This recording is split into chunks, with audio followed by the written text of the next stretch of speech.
George Washington, Robert E. Lee and Thomas Jefferson from left Gilbert Charles Stewart via Library of Congress via Getty Images. President Trump is not generally known as a student of history.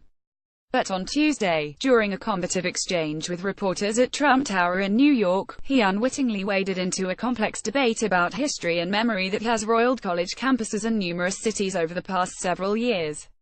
Asked about the white nationalist rally that ended in violence last weekend in Charlottesville, VA, Mr. Trump defended some who had gathered to protect a statue of Robert E. Lee, and criticized the alt-left counter-protesters who had confronted them. Many of those people were there to protest the taking down of the statue of Robert E. Lee, Mr. Trump said.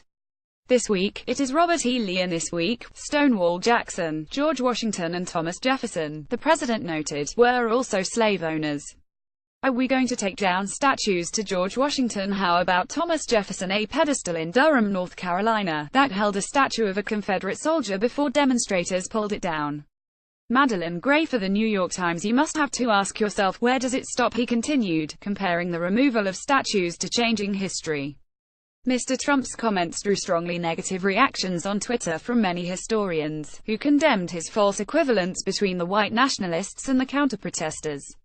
But where does it stop, and just what counts as erasing history, is a question that scholars and others have found themselves asking, in much more nuanced ways, as calls have come to remove monuments not just to the Confederacy, but to erstwhile liberal heroes and pillars of the Democratic Party like Andrew Jackson, a slave owner who, as president, carried out Native American removal, and Woodrow Wilson, who as president oversaw the segregation of the federal bureaucracy. The debates that started 2 or 3 years ago have saturated the culture so much that even the president is now talking about them, said John Fabian Witt, a professor of history at Yale, which earlier this year announced that it would remove John C. Calhoun's name from a residential college. Mr. Witt called Mr. Trump's warning of a slippery slope a red herring. There have been, after all, no calls to tear down the Washington Monument, a statue of Jefferson Davis, President of the Confederacy, on Monument Avenue in Richmond, Virginia. Steve Helber, Associated Press, and Gordon Reed, a professor of history and law at Harvard, who is credited with breaking down the wall of resistance among historians to the idea that Jefferson had a sexual relationship with Sally Hemings, said that the answer to Mr. Trump's hypothetical question about whether getting rid of Lee and Jackson also meant junking Washington and Jefferson was a simple no. There is a crucial difference between leaders like Washington and Jefferson, imperfect men who helped create the United States, Ms. Gordon Reed said, and Confederate generals like Jackson and Lee, whose main historical significance is that they took up arms against it. The comparison, she added, also misapprehends the moral problem with the Confederacy. This is not about the personality of an individual and his or her flaws, she said. This is about men who organized a system of government to maintain a system of slavery and to destroy the American Union. As for the idea of erasing history, it's a possibility that most scholars do not take lightly. But James Grossman, the executive director of the American Historical Association, said that Mr. Trump's comments fail to recognize the difference between history and memory, which is always shifting. When you alter monuments, you are not changing history, he said. You are changing how we remember history.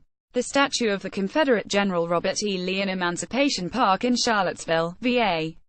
Julia Rendelman, Associated Press. Some critics of Confederate monuments have called for them to be moved to museums, rather than destroyed, or even left in place and reinterpreted, to explain the context in which they were created.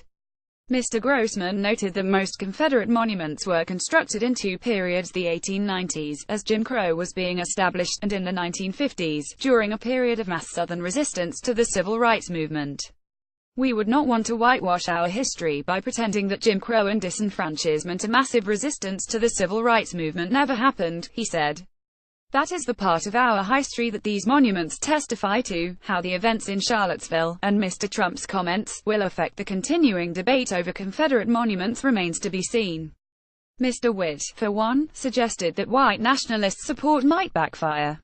He noted that it was the 2015 murder of 9 African-American churchgoers in Charleston, South Carolina, by a white supremacist that led to the removal of the Confederate flag from the grounds of the State House. The amazing thing is that the president is doing more to endanger historical monuments than most of the protesters, he said.